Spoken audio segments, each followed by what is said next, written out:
Good evening, ladies and gentlemen. I'm Augustus, and I'm back again with another episode of Tsukihime.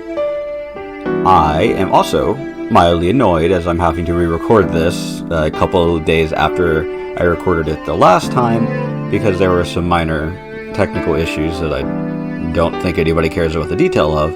Regardless, here again with another episode, and we are about to go to school, I believe. I think I also promised last time that we will finally meet the heroine of this route in this episode, but I'm wrong. That is incorrect. I think we will probably meet her in the next episode or the episode after. I was misremembering the order of certain events. But anyway, let's get on with it. I leave the lobby after I eat the breakfast Kohaku-san made for me. Hisui is in the lobby, waiting with my bag. Will there be enough time, Shiki-sama? Yeah, it's not even 20 minutes to school from here if I run. It's 7:30 now, so I can make it even if I take the long way. Satisfied with my explanation, Hisui nods. Very well, I will escort you out. Yeah, thanks. It's a terribly embarrassing thing to have a personal servant. Shiki-san, please wait. With pattering footsteps, Kohaku-san runs down from the second floor. Hisui steps back and falls silent as Kohaku-san appears. Weren't you just with Akiya? Lady Akiya goes to school by car. Since I had nothing to give you this morning, I stayed behind. Or since I had something to give you this morning, I stayed behind. Excuse me. Something to give me? Yes. This came from the Arima family yesterday. Kohaku-san smiles. But I have all my luggage already. The things I used while I was at the Arima's house all belong to them, so all I've got are my old clothes. Really? But this was sent here nonetheless. Kohaku-san hands me a thin wooden box, perhaps 20 centimeters long. It's not heavy at all. Kohaku-san, I've never seen this before. Well, apparently it was left to you by your departed father. It was to be given to you in the will. By my old man. I can't feel anything about that. What's the old man who expelled me from this mansion 8 years ago leaving me things? Oh well. Kohaku-san, please take it to my room for me.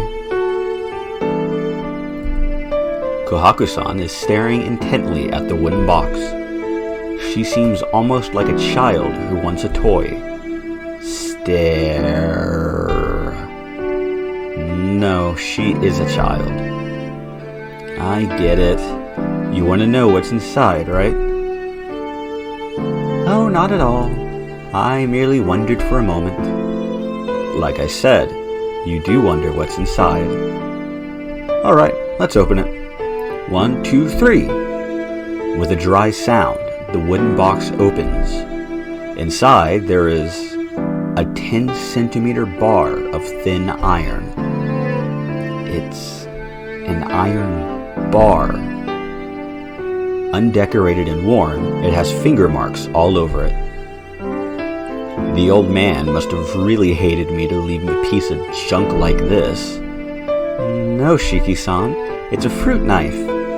Kohaku-san takes the iron bar out of the box. See, isn't it one of those folding knives?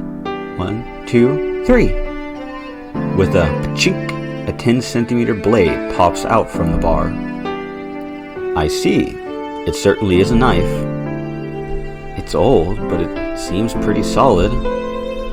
The year and era it was made in is written on the back.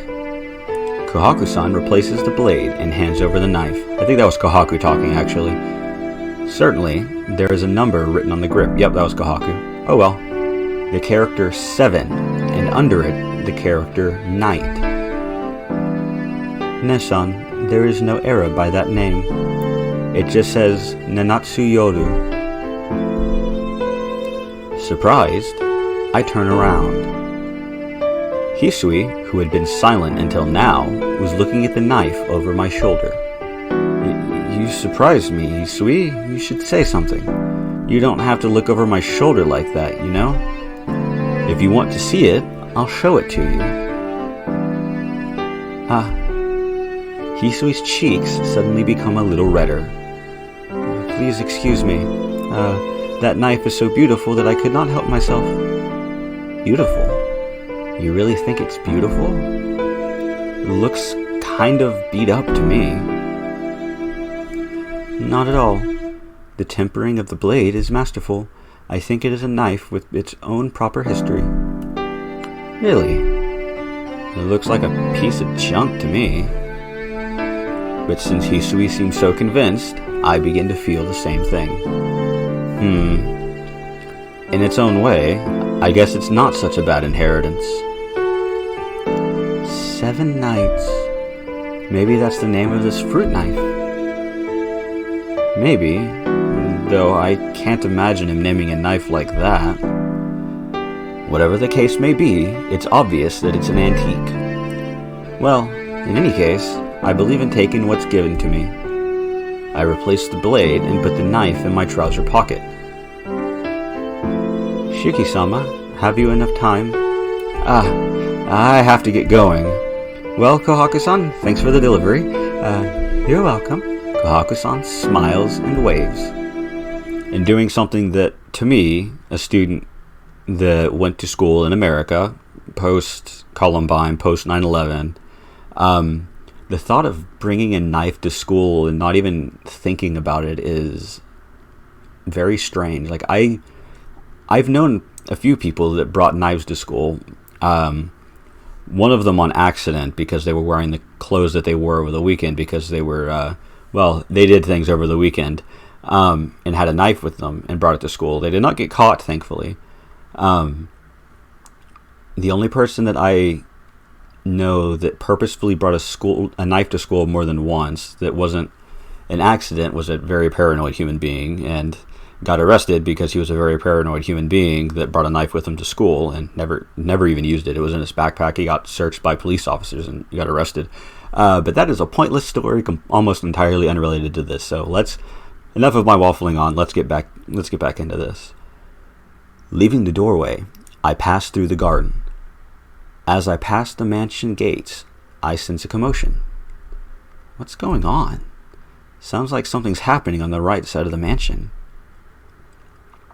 I heard that someone found bloodstains on the road east of the mansion. Bloodstains? You mean leftover blood? Yes. There was blood on the mansion fence, too. The police came to inquire about what happened last night while you were sleeping, Shiki-sama. Does that mean someone died? No, all that has been found are the bloodstains. The east side of the mansion. That's around where the man in the black coat was last night. Bloodstains. Traces of blood. Bloodstains. Traces of red. Come to think of it, I get the feeling I saw something red. Shiki-sama? No, it's nothing. Shaking my head, I shake off the bad images. Well, I'll be going now. Thanks for seeing me off, Hisui. Goodbye. Please take care on the way. Hisui bows deeply. I'm not sure what to care about, but I'm not sure what to take care about, but she's probably just worried about my health. Yeah, thanks. You take care too, Hisui. It's only right to repay good intentions with good intentions. With an energetic wave of the hand, Hisui... that seems like an odd... With an energetic wave of the hand at Hisui. Okay, I did not see the at for some reason because I'm blind. I leave the gates of the mansion behind. I walk along the unfamiliar streets. Up until now, I've been going to school from the Arima house, so it's the first time I've taken this route to school. It's only the path I'm taking that's different, but I feel like I'm going to a new school. There doesn't seem to be a lot of students from my school around. Apparently, there's not many who live around here. 7:30 in the morning. I can't see anyone running along the streets in a school uniform except me. The business district is in a rush of activity. As usual, the scene is one of suited firm employees gearing themselves for today's battle. No, it isn't quite the same as usual. For the last few days, the atmosphere has been a little heavier in this town. It's probably due to the serial killings. There are less people in the streets in the evenings now. You better cut down on hanging out at night, Arihiko.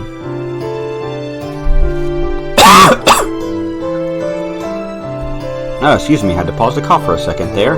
Hopefully my push to mute button is working. The face of my bad friend drifts into mind.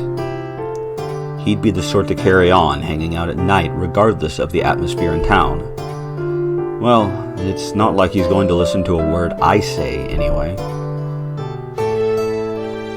I start to see more people in school uniforms intermingled with the crowd. There are only about 10 minutes until the school gates close. I dash along the asphalt streets so I won't be late. I arrive. It seems like it took 20 minutes rather than 30 from the mansion. I'll need to leave around 7 if I want to go slowly, since I ran several times on the way.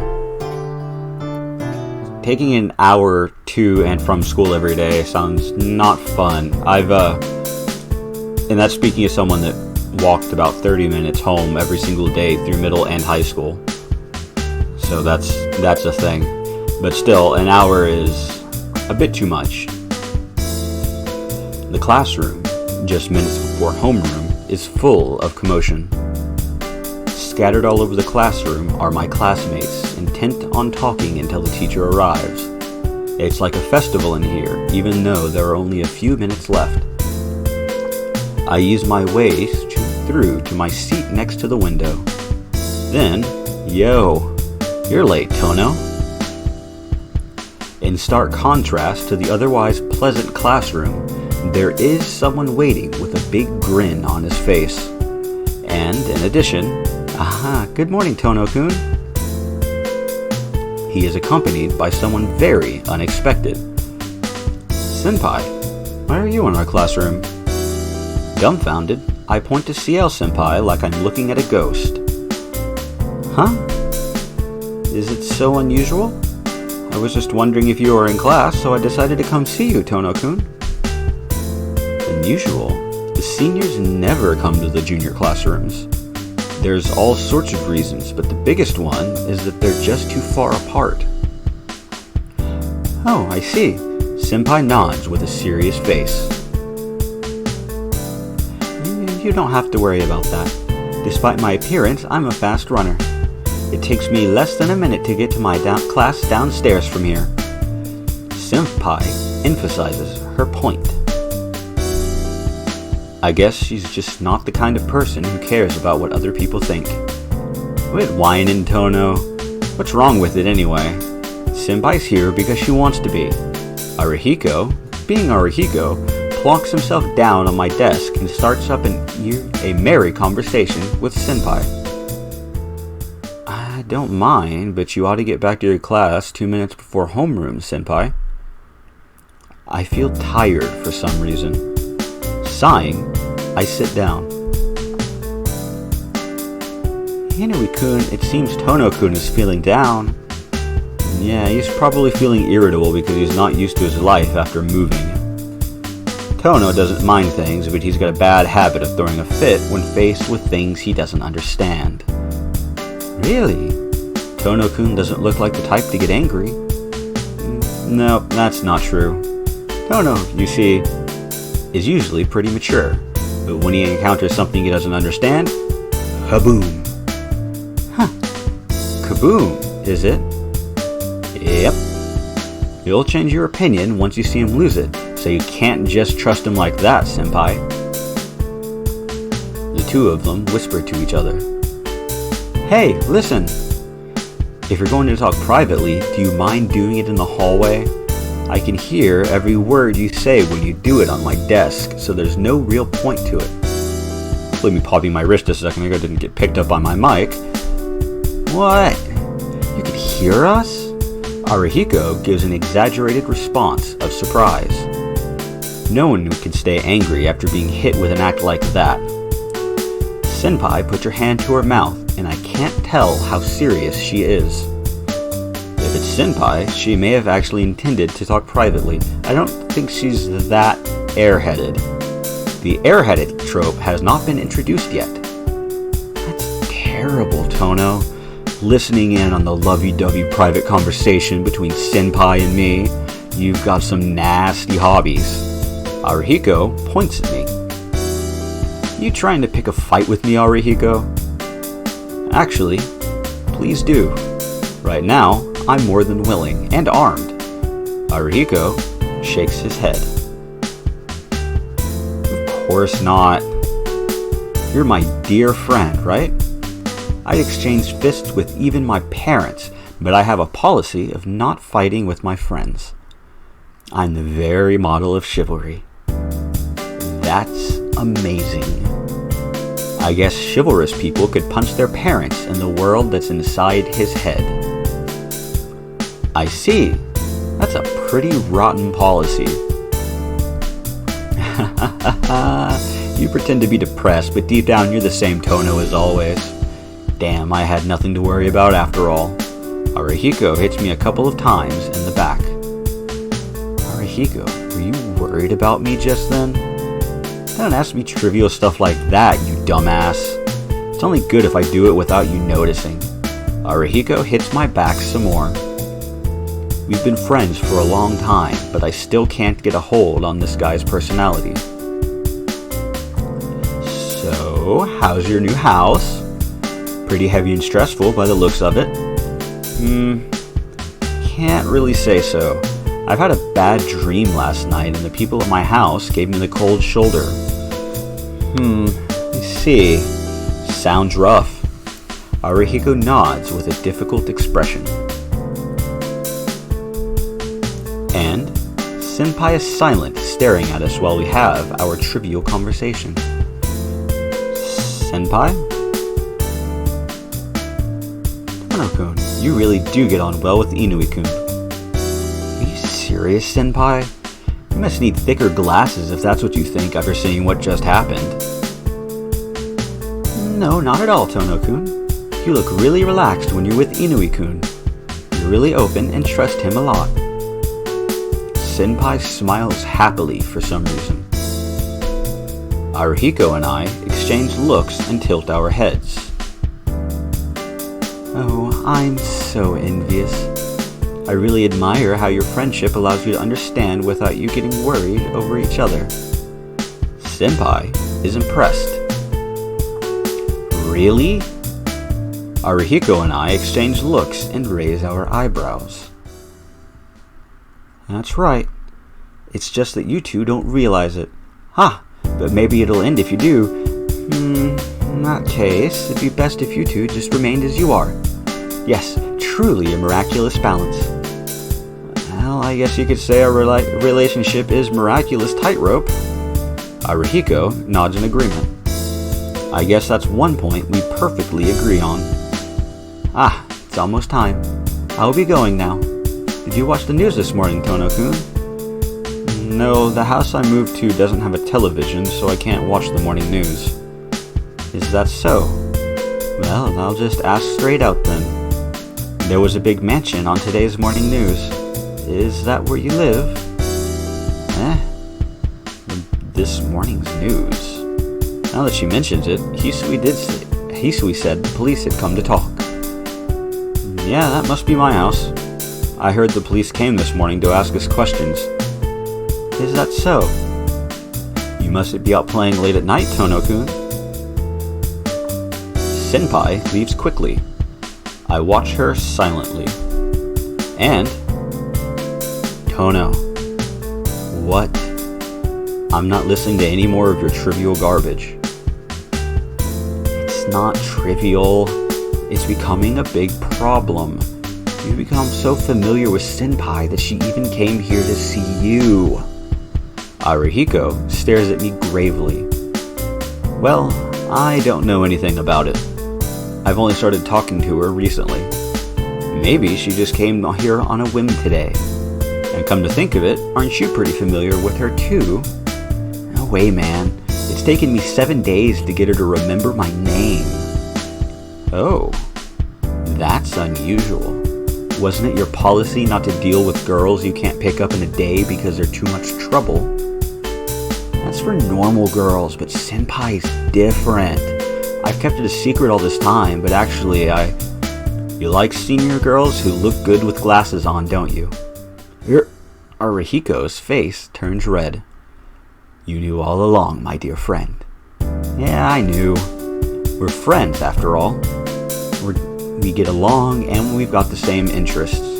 I see. You can understand how good senpai is, too, can't you? Wait. Yeah, like I said, we've got similar interests, right? That's why we're into the same type of woman. Arihiko nods in agreement and heads back towards his own seat. I guess it was a short friendship, Tono. Yep, exactly right. I wave Arihiko off. The teacher comes in at about the same time.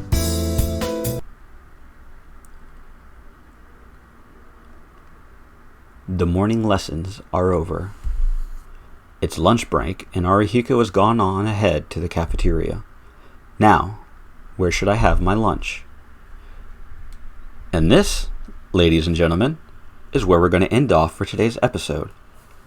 I hope you enjoy it, and I hope to see you again next time, where we find out where exactly we're going to eat lunch. Hope to see you there.